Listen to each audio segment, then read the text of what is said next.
All right. So it's my pleasure to wrap up this second day of the AutoML fall school. And the more I thought about our experimental tooling here, we should have maybe this weird switch the letters and call it yet another Python experimental package. This would have better matched now the session. However, we had some thoughts in the past, and my voice is getting worse and worse. I hope you don't mind. So once again, a little bit of motivation. What I did in the past when I started my PhD study life, carrying out large experimental studies on the clusters at Paderborn University. Well, we had this nice opportunity of creating array jobs. So we would basically allocate the same script, but getting an index, and we would specify the range of that array, and basically then get one position. What did I do? Smart as I was, well, I give every experiment a position in that list and then look up the experiment. Well, I did that, and how life is, well, some of these jobs crashed in between. I needed to restart something. I needed to fix some bugs, because bugs sometimes only appear if you evaluate in the broader sense. And then I was pretty much screwed. What I basically did was going through all the log files, finding those IDs that crashed, going through the log files, collecting all the IDs, and specifying sub-ranges of that array job to allocate again the jobs. And guess what? This was not the last iteration loop. Yeah, so yeah, well, in the perfect case, I would then resubmit it, send it to the cluster, and finally have my results. But most of the time, that was quite an iterative process. And because we are all short on time, this does not really scale. So if I want to do experimentation quite quickly and want to meet the deadline for the conference, I want to have something more flexible where it can basically work more agile manner-like. And what we have came up with was originally in Java, but Java is not good to talk about nowadays. We basically did a re-implementation of Python and called it PyExperimenter. And what was the basic goal? Well, we wanted to have a tool which is as lightweight as possible and which allows us to span a grid of experimental settings. So typically what we had is a list of data sets we would like to evaluate, a list of seeds we would like to evaluate, and the list of approaches we would like to evaluate for these settings, for example. Maybe even different performance measures. And what you would like to evaluate then is the cross product, everything. And this is basically what PyExperimenter is meant to help you to just take a configuration file, span this cross product, and put that in a database. And this database will take care of job management. So you will again deploy the same job or run script on the clusters, which is then distributed across the nodes. But now you're not using the array index anymore. So you don't use any node or job-specific input, but you just run the same dump program everywhere. And it will just immediately connect to the database, ask for an open job, carry that out, write back the results into the table. Writing back this stuff to the table, first of all, is cool because you have the results directly to your experiment setup parameters. And what I also configured back then when I did the configuration file stuff and array indices and stuff like that, I did not spend a lot of time on documentation. And 2 months later, maybe it was a journal paper and I wanted to do some revision on the experimental stuff, I was basically lost with my own data. That was pretty annoying, I have to say. And with this database management stuff, you basically have column names which directly tell you what was written there as a parameter, but also as a result. And for me, this helps a lot. I can still reuse now data which I already collected like 2 or 3 years ago, and I do that also for sustainability reasons. However, the main goal here is to facilitate experimentation and having something which then also scales across hundreds of nodes. disclaimer, depends on your machine where your database is running on. So we have worked with roughly 300 jobs back in Paderborn in parallel. This was almost the upper limit, but also on a relatively small virtual machine of 4 CPU cores and 16 gigabytes of RAM. So that was basically the limit, but for us it was enough. Okay, so that's the general overview. So what do you need to provide? Because I first of all think about the approaches, implement them, and then later on I want to hook up some experimentation tool and scale this to cluster experimentation. And what you basically only need to provide is a runner method, which takes the configuration of the experiment, pauses it. It's a dictionary like in Hydra I just learned, and this is then given to your program what you want to execute. And this program is not limited to machine learning. This can be whatever. So you can even do a linear mathematical function and just take inputs for that function and compute the y value of that function. And we will do that in the hands-on later on to be as simple as possible. Then you need to provide 1 or 2 configuration files depending on your setup. One is defining your experiment setup, so the parameters. And this is mainly done by comma-separated list. So you have self-named fields you can fill with values, whatever you're interested in. And then you have some keywords that are given by PyExperimenter. This is key fields and result fields.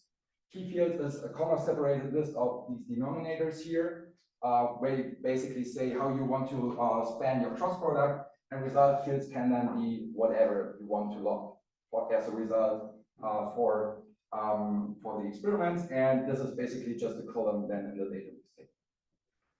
And what you then also need to do is to simply instantiate PyExperimenter. Once fill the table with the cross product of all the configurations, and then just run PyExperimenter. And here you have basically 2 setups or 2 main setups. Either you can say run as long as there are open jobs in the table, or you can give a precise number of experiments that runner should take care of.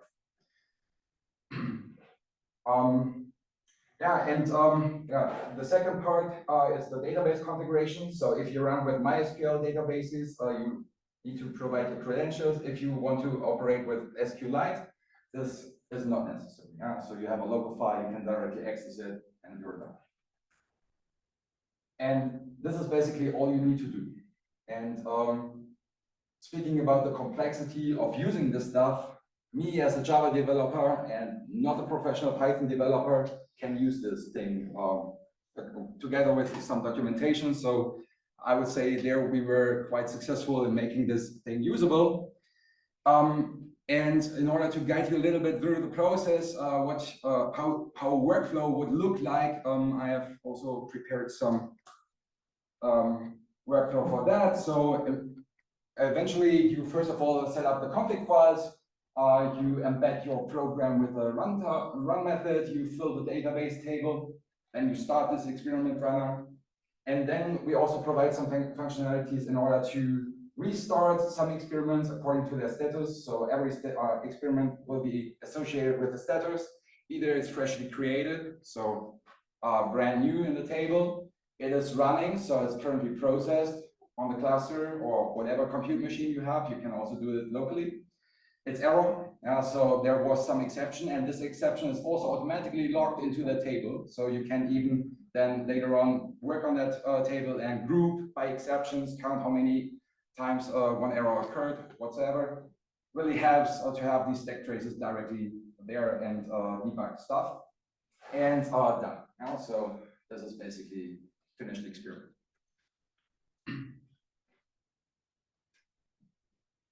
Oh,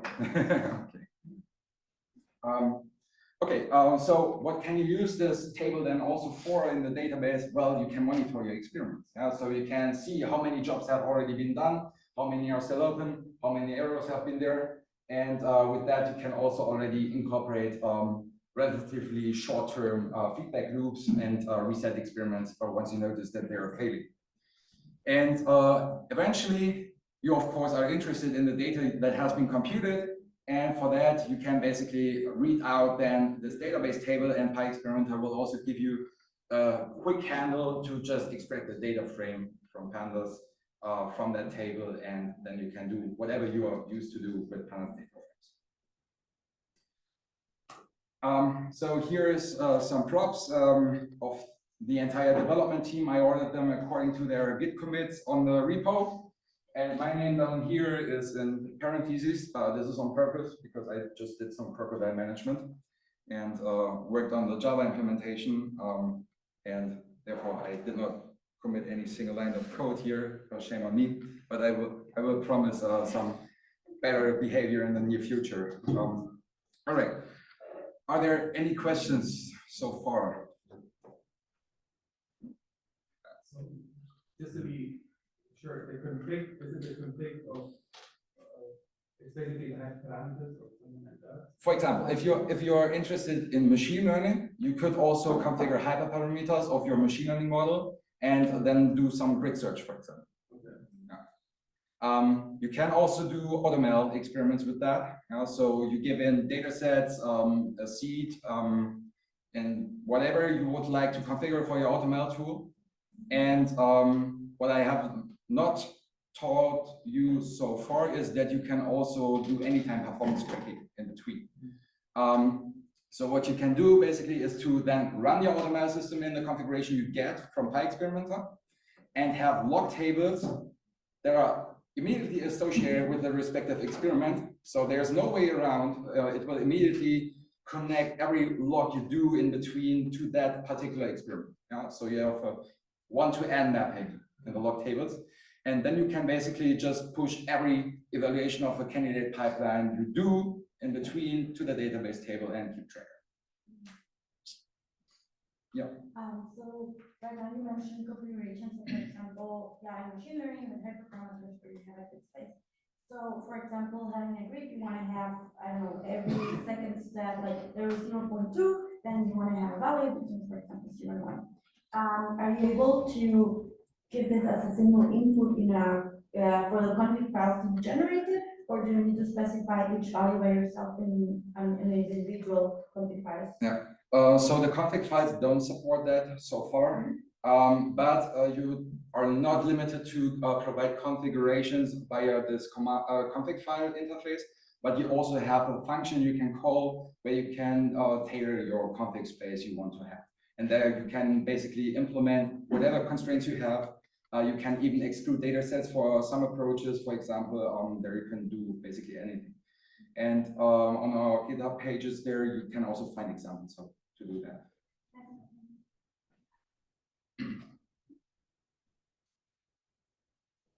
All right. Then I would say let's get started. The hands-on tutorial is designed in a way that you don't need to do anything but pip install PyExperimenter in that version. That's how lightweight it is, hopefully.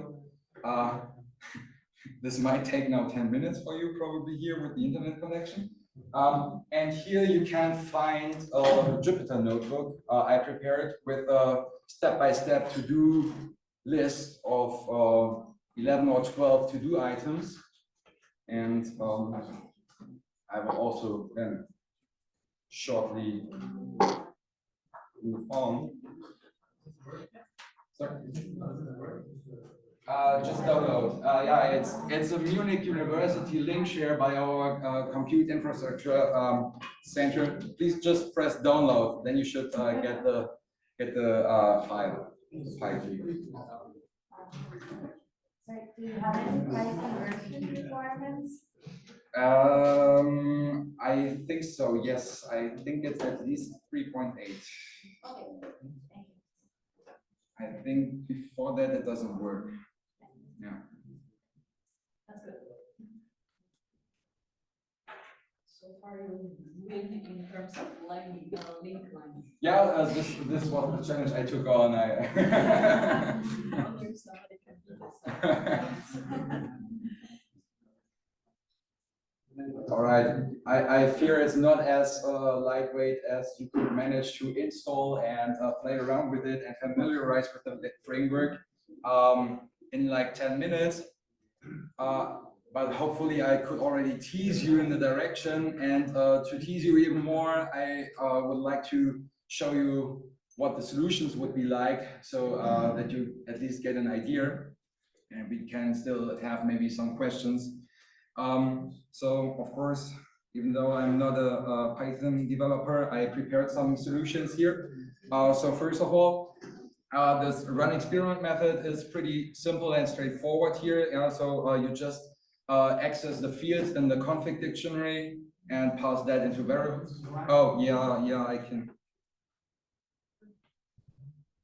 Is it enough? All right. And what you basically do is do your calculations, whatever you want to do there, and then throw the result dictionary back into the callback you are provided. All right, that's easy as is. I need to zoom out again and show you the config. So here you basically see the config. So you see these 3 parameters I asked you to give. So with some values, and then you can span the cross product. All these names are mentioned here in this comma-separated list. And as a result field here, I just mentioned y. Here, it's also given another constraint that for these result fields, no timestamps are to be logged. You're not forced to provide every result field simultaneously, but you can drop them into the table once they are available. And if you don't set this to false, you will basically log for every result field you report a timestamp automatically to the table. So you can also do some time tracking. Speaking about timestamps, PyExperimenter will also automatically store some metadata for your experiments. It will log which machine was computing the experiments, so it will directly insert the host name of your machine taking the job and executing the job. It will have timestamps when a job was created or an experiment was created, when it was started, and when it was finished. This is always done. And if there was a stack trace, an exception occurring, it is also logged, always. Sometimes you want to provide some information about the node additionally, in addition to the host name itself, which was computing the job. In case of these array jobs I was talking about in the very beginning, so at our cluster system, every log file that was automatically created for a job was assigned the array index of that job. So if you want to trace back what experiment has been conducted in that array index, that's a pretty tough challenge. And with some custom field, you can basically give the job a name, namely the array index, and this is then also logged. So you can also trace back log files with that functionality. All right. What I have also not told you is this parameter here, njobs. PyExperimenter allows you to conduct multiple experiments simultaneously on the same machine. So it has incorporated parallelization. If you just do single CPU jobs and you have virtual machines of 24 cores, you can just parallelize locally. And you can also launch multiple clients across nodes and parallelize locally and distributedly. So this is basically what it is. All right. So here is basically, I was too smart beforehand and didn't want to go to the set through the config file, but forgot about that. So this is the config file. Then instantiation is simply providing PyExperimenter with the config file of your experiment setup. It has also a default location where it will look at the experiment config. So then you even don't need to provide anything. Then it's just a simple call to the fill table from config. Here I know we'll add 24 rows to that table. And now it's time to run. You can have just a single experiment being run or endlessly until there are no jobs available. And what will happen here, if you then just get the table, you see that now you have this job here done. So you also see here this metadata of the host name. It's a Docker container. This is why it's looking so weird. And the result value also with the end date. So this is basically the timestamp when the job was completely finished. If you're unhappy with those results, you can basically reset all the experiments with a certain status. It's not catering for more complex things so far. For that, you would send a custom database query until now. But here we now reset just this one experiment that has been done already, and just let it run again completely with all experiments until none is left. And then you can again just go ahead, go forward and get the stable data and directly use it in order to create some box plots here. So this is how it looks like for me. And what also comes together with PyExperimenter is carbon footprint logging. So it is connected with Code Carbon and will immediately log the consumed kilowatts of your machine. It will log the specifics of your hardware that are incorporated in that machine in a separate table. And you can basically access that table in order to aggregate your statistics. And also, if you reset experiments in the database table, it will not forget about the resources you have already been investing in your study. Yeah? So it will basically keep track of all your experimentation and not only the final results. Yeah, and then you can basically just access that data here by getting the Code Carbon table and accessing the fields of that table and aggregating the results. And as promised, what you can also do is to use logging tables. So if you have iterative approaches and you want to checkpoint maybe the training of a neural network and observe the validation performance, you can also do that with PyExperimenter.